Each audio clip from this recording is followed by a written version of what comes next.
Welcome to Mommu Buva. நம்ம இப்போ எப்படி 1 to 10 years உள்ள குழந்தைகளுக்கு ஹெல்தியா ஃபுட் கொடுக்க போறோம்னு பத்தி பார்க்க போறோம். அதுல ஃபர்ஸ்ட் நம்ம பார்க்க போறது திணை சக்கரை பொங்கல். திணை சக்கரை பொங்கல் வந்து நம்ம குழந்தைகளுக்கு மட்டும் இல்லங்க, நமக்கு கூட உடம்புக்கு ரொம்ப நல்லது. இப்போ நம்ம எப்படி பண்ண போறோம்ன்றத பத்தி பார்ப்போம். திணை அரிசி 1/2 கப். இது வந்து பாசி பயிறு உடைஞ்சது, பைத்தம்பருப்பு. இது வந்து தோலோட போட்டிருக்கேன் நானு. தோலோட இருந்தா நமக்கு மட்டும் இல்லைங்க, குழந்தைங்களுக்கு கூட ரொம்ப உடம்புக்கு நல்லது.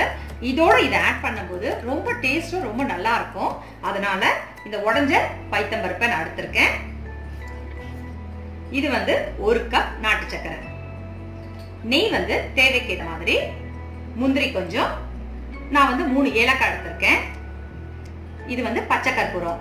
நமக்கு டேஸ்ட் பிடிச்சா பச்சை கற்பூரம் ஆட் பண்ணிக்கலாம். இப்போ வந்து நான் பாசிப்பருப்பும் தினையும் 2 hours ஊற வச்சிருக்கேன். ஊற வச்சதை 3 கப் தண்ணியை விட்டு இப்போ நம்ம குக்கரில் விசில் வைக்க போகிறோம். 10 விசில் குறையாமல் வைக்கணும். அது கூட கொஞ்சமாக நெய் விட்டுருக்கேன். 10 விசில் வரட்டும். ஏன்னா திணை அரிசி வேகிறது ரொம்ப கஷ்டம். அதனால ஒரு 10 விசில் வரட்டும்.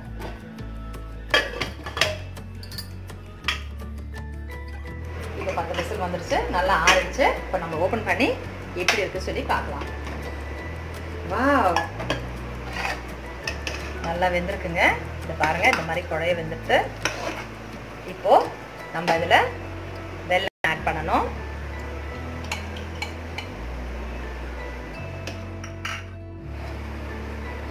இடிச்சு வச்சிருந்த ஏலக்காவை இதில் நம்ம போடுறோம்.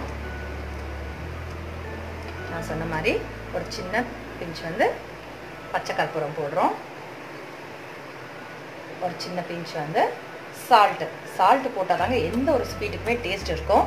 ஸோ நம்ம இந்த ஸ்வீட்டில் கொஞ்சமாக சால்ட் போடுறோம்.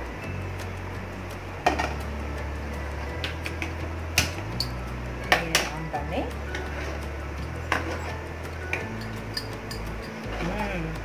இது நல்ல ஸ்மெல் பார்த்தீங்கன்னா ரொம்ப நல்லா இருக்கு.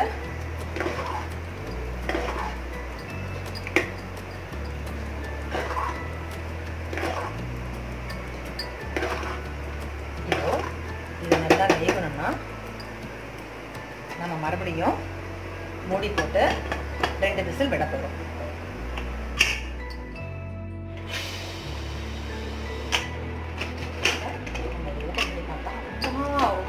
எம்மி பொங்கல் ரெடி ஆயிடுச்சு. பார்த்தீங்களா எவ்வளோ நல்லா இருக்கு. வாவ்.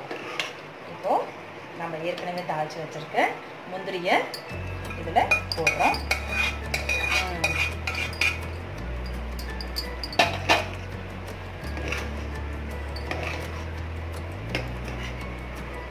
குழந்தைங்க இல்லை, பெரியவங்க எல்லாருமே விரும்பி சாப்பிடுவாங்க. சக்கரை பொங்கல்னால எல்லாருக்கும் பிடிக்குங்க. இந்த டேஸ்ட் ரொம்ப நல்லா இருக்கும். ட்ரை பண்ணி பாருங்க.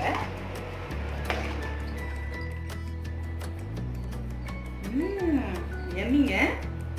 உங்களுக்கு இந்த டிஷ் ரொம்ப பிடிச்சிருந்ததுன்னா நம்ம மம்மு புவா சேனலை லைக் பண்ணுங்க, சப்ஸ்கிரைப் பண்ணுங்க, கூடவே பெல் பட்டனை பிரஸ் பண்ணுங்க. வேற ஒரு ரெசிபியோட மறுபடியும் மீட் பண்ணலாம்.